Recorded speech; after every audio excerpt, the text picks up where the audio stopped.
the ENTSOG, an association that includes some of Europe's top operators of natural gas networks. And he joins me now from the Netherlands. And I'm sure you have been warning there is little time and little margin for error here if Europe, has to make do with less natural gas from Russia. Where do you see the slack coming from? What's in place now?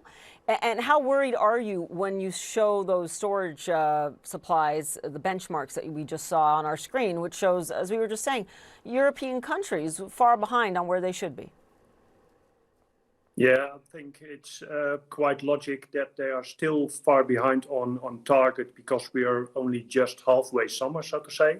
And it's the normal behavior in the European gas market to start storage fillings in January and continue up till the end of October with the filling. So with the current level of fillings, we see a little over 60%. I think we are quite on the 5-year average level of fillings we see.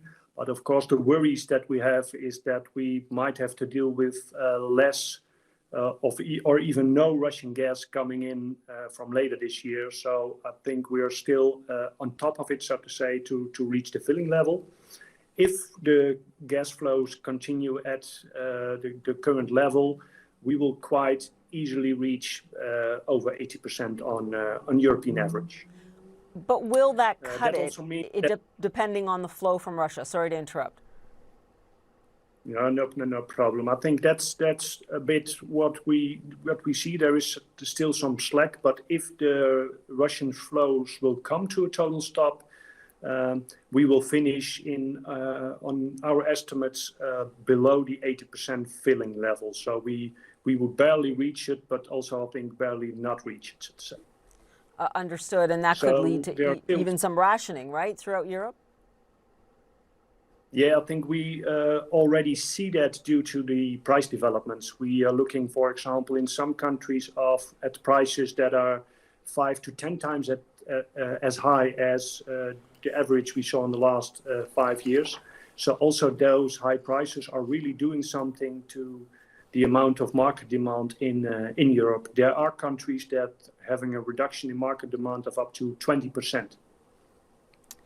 So we still don't know where this is going to go. And of course, it depends what kind of winter they actually have in Europe. And I know that this analogy is not perfect, but we all remember that during the pandemic, Europe and the UK did not exactly pull together. It was every man for himself when it came to procuring vaccines. It really was like the Hunger Games.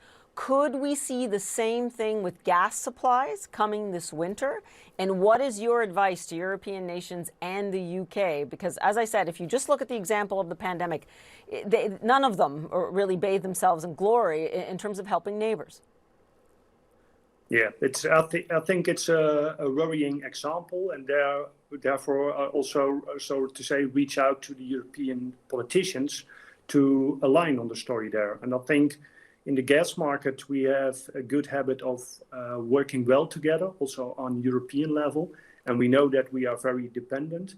And I think the difference, of course, with vaccines is that we have an infrastructure, so to say. So, for example, if I look at the Netherlands, we know we have a lot of storage facilities and the UK has less. So at the current times, the UK is supplying large amounts of gas through the Netherlands, and they rely on us in colder winter circumstances. So it's very important, not only for the whole of Europe together, but also for countries to bilaterally agree on what volumes they would exchange in case of a full Russian disruption. And I think it's a scenario we can already start to work on because we definitely know what it means. And also my organization is really helping the individual countries, but also the European Commission to have a good understanding how the flow could be divided in the best way all over Europe.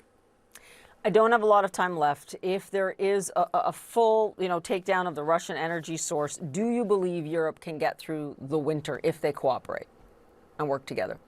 I think that, yeah, I think if Europe works together, it's going to be difficult, but it's possible to realize it, because I think at the moment we see that we are dependent between 15 and 20% on Russian gas. So that's still a level of saving on gas and rationing that we should be able to allow ourselves, but we also should work well together to, so to say, spread the pain amongst the members of the European Union. Okay, we will leave it there for now. I'm sure we will try and check back in with you just to see how this develops in the months to come. I really appreciate your insights. Thanks so much.